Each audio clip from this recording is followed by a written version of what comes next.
nombre es Jesús López y yo hago parte del Comité de Integración del Macizo Colombiano, una organización campesina que representa al sur del Cauca y al norte de Nariño, más o menos unos 26 municipios entre los dos departamentos. Sobre la pregunta que me haces de cuál es el balance sobre la Constitución colombiana respecto a ahí, pues nosotros desde un comienzo hemos tenido una preocupación.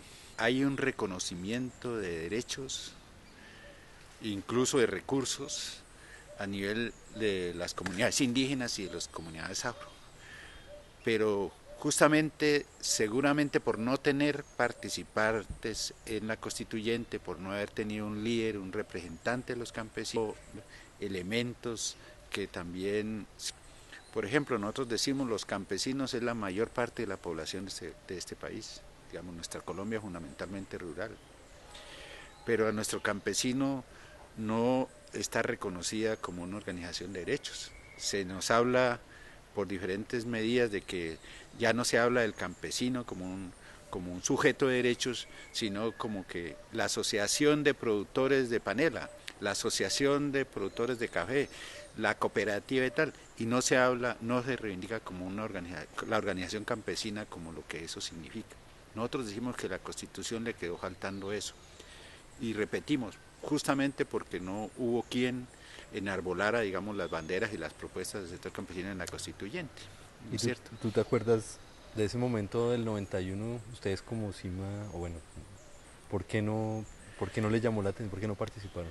Lo que pasa es que en el momento que estábamos, en el momento en que salió la constitución, que fue el 91, nosotros apenas estábamos en el proceso de constituir la organización del CIMA. El CIMA nació en el 91 justamente, ¿no es cierto?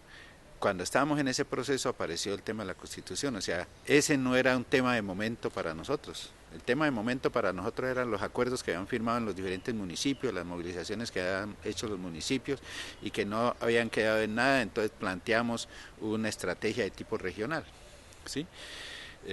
Y entonces en ese sentido, pues la prioridad nuestra no era la constituyente. Y antes del CIMA, esos acuerdos, con qué proceso organizativo los habían hecho ustedes? Los acuerdos que se firmaron, no, los acuerdos que se firmaron salían era por municipio, era el municipio el que se movía, era Almaguer el que se movía, era Bolívar el que se movía, entonces hicieron algunas marchas, otros hicieron paros allá en las cabeceras, pero no había una instancia organizativa, eran, digamos, organizaciones locales. Y entonces firmaban con los gobiernos de la salud sobre una vía, firmaban los acuerdos y cuando firmaban los acuerdos pues quedaban ahí representados, pero finalmente no los cumplían. Entonces otro municipio se movía por el tema de la educación, entonces igual firmaban acuerdos y no les cumplían. Entonces fue cuando salió la idea, después de un cabildo abierto que se hizo, de varios cabildos abiertos que hicieron en Almaguer, salió la propuesta que era importante una integración regional entre los diferentes municipios. Por eso se llama Comité de Integración del Macizo Colombiano justamente. Pero, ¿y aquí no quedaba, o ya no era muy fuerte la NUC en el 90? Lo que pasa es que en ese tiempo ya, digamos, la organización campesina que fue muy fuerte en el Cauca, ¿sí? Ya, digamos, estaba trascendiendo, ya había pasado pues había quedado como por una serie de contradicciones que se han venido presentando desde el punto de vista nacional, digamos, ya la organización campesina, la ANUC, que era el fuerte, digamos, la línea Sincelejo, como se hablaba antes, digamos, ya algunos líderes, primero algunos líderes los habían matado, varios los habían metido en la cárcel, otros de alguna manera había habido ahí como una descomposición de sus liderazgos y también el gobierno se la jugó y comenzó a convocar otra serie de organizaciones campesinas, entonces salió otra organización campesina de la ANU también y por eso uno encuentra varias líneas, que es ANU línea reconstrucción, ANU línea Sincelejo, pero lo que movía en ese tiempo que era el mandato campesino, por ejemplo, eso se fue perdiendo en el transcurso de la lucha. Y nosotros no estábamos organizados como organización campesina, digamos, el macizo no estaba organizado con el campesino, apenas estaban los embriones de organización. O sea, la organización fuerte que había antes era la NUC, ¿cierto? Que en los La 70. organización fuerte que había, no, importantísimo, de aglutinar a los diferentes sectores campesinos, incluso a los indígenas. Sí, Hay claro. que entender de que el movimiento indígena como tal, Quien movió mucho, lógicamente, se debe a la iniciativa de los indígenas, de los cabildos en ese tiempo, pero quien movió para que hicieran parte, para que se organizaran, de alguna manera fue Gustavo Mejía y el padre de Corinto que estaba en ese tiempo. Había, digamos, un desarrollo ya en general, o sea, ellos aportaron mucho, pero ya para el 91 se había ido, ya estaba Por ahí en los desgastándose la 80 organización. ya sabía. Ya los 80 hacia adelante la organización nacional fue desgastándose, fue disminuyendo, se fue quedando. ¿Sí?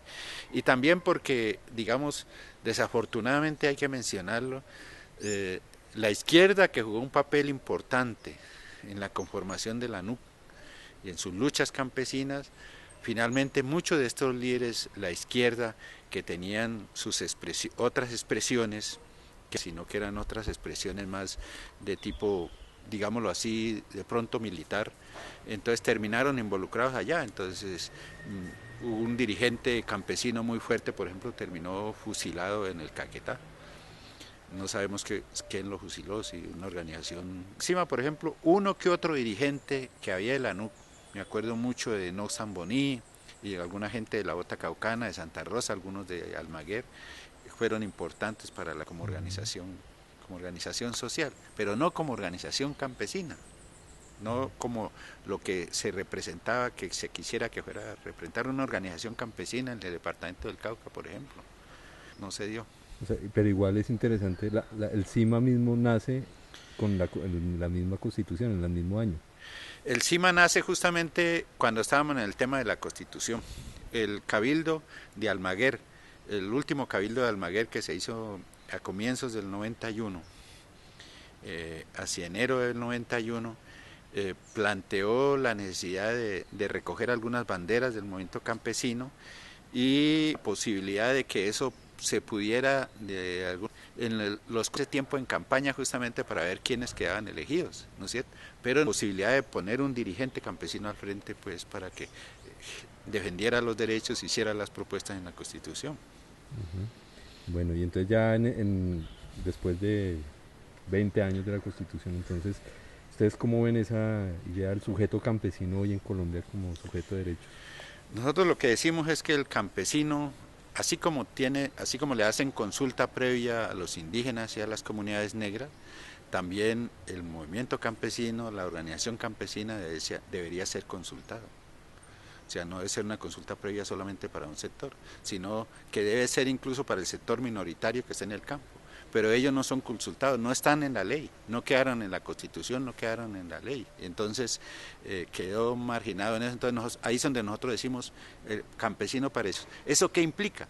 Implica que habría que hacer un movimiento muy fuerte nacionalmente y pues hacer que haya un acto legislativo donde el campesino quede incluido como un sujeto de derechos también y que pueda, digamos, reclamar temas en la Constitución. El movimiento indígena, por ejemplo, ganó cosas muy importantes como que le transfieran transferencias de la nación, por ejemplo, se toquen de eso.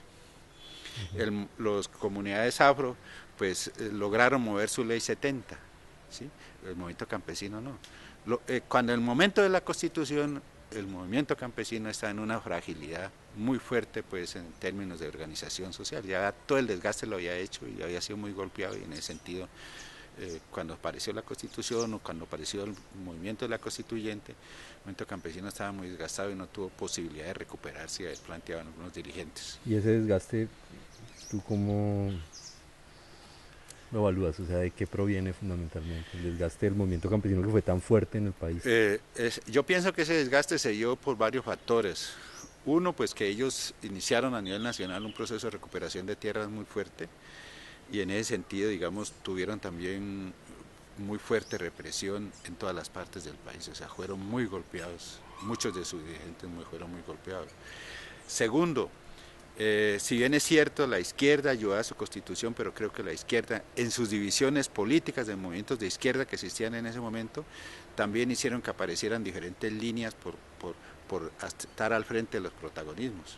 Yo, por ejemplo, me acuerdo en el Cauca era muy fuerte el Partido Comunista Marxista-Leninista, pero tenía que era, digamos, de orientación ML, maoísta si se quiere, pero estaba aquí el movimiento campesino, que no era ML, perdón, el Partido Comunista en general, el que en este momento existe.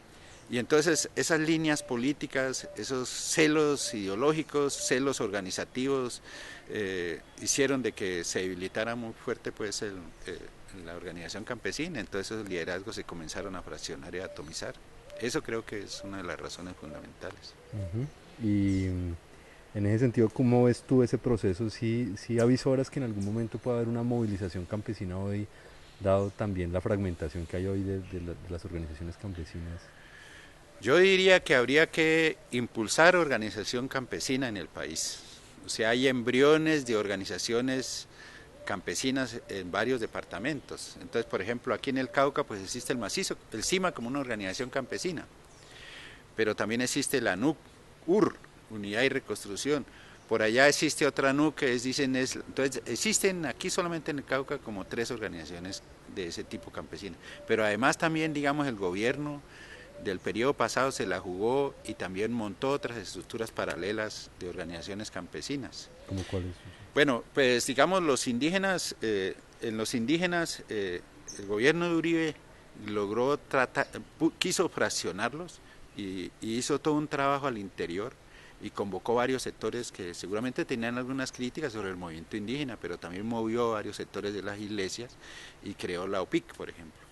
Así también en el interior del movimiento campesino, ellos, al encontrar la fragilidad del movimiento campesino, quisieron montar una organización campesina que llamaba Asocampo, Asociación de Campesinos, pero tenían más la orientación desde el punto de vista del gobierno, no como una organización gremial, sino como una organización que estuviera al servicio de sus políticas en ese momento. Y entonces hasta ahí han llegado.